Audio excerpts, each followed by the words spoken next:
Duration: 6 hours. First off, I must note that my tolerance to cannabis is very low. Usually 4 or 5 hits will be enough to keep me in a state of bliss for 4 to 7 hours. I regard it as a very powerful and religious experience, and thus treat herb with respect. This happened when I lived in Arizona not too long ago.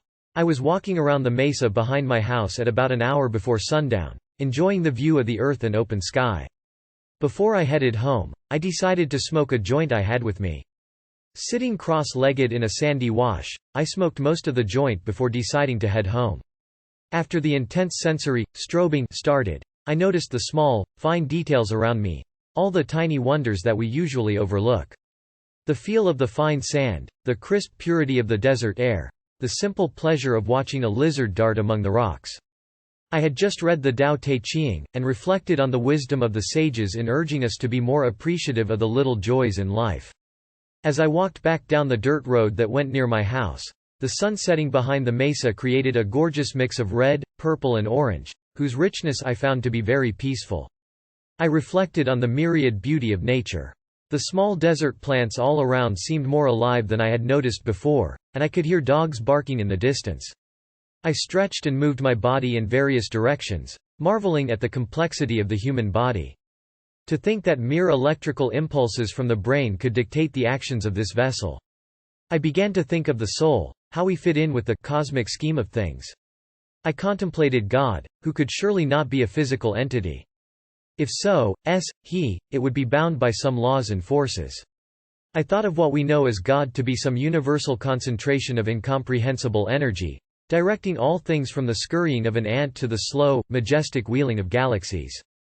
My body was crude and puny in comparison, relying on material sustenance and physical manifestation. The thought kept recurring through my head, we are machines compared to God, as if our idea of organic pales in comparison to the raw life essence that is God. The moon was already high and the vivid blue of a northern Arizona sky framed it perfectly. I stopped and looked around, my eyes tracing the red soil out to the horizon. Standing there, the earth seemed suddenly vast and wondrous.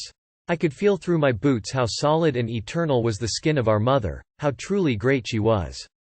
Far off, the Sile Mountains loomed. The air was still and clear, the moon was silver and awesome. I began to view the world as some hunter of the steppes must have viewed it in the Pleistocene, as it must have appeared to humans before electricity, before cars, guns, civilization.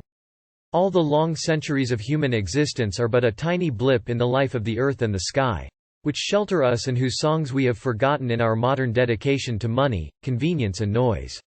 The old Australian legends of the Dreamtime gained a newfound sacredness. I could see reflected in the moon how our ancestors danced beneath her bright face 10,000 years ago in the stillness of the wilderness. All the cycles of life on Earth were perfectly meshed, like threads in a tapestry. Even our species' recent trend toward destruction and rape would soon come to an end and we would once more come to love God, the earth and each other. I felt very peaceful, serene even.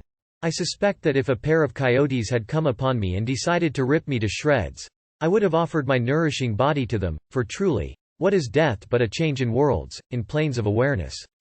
The earth, sky, moon were immortal, and so was I. It was a simple, joyous, eternally patient feeling. This was one of my most enlightening voyages into the mind. The sense of oneness with nature cannot be lost by us but only forgotten. That day I found it again.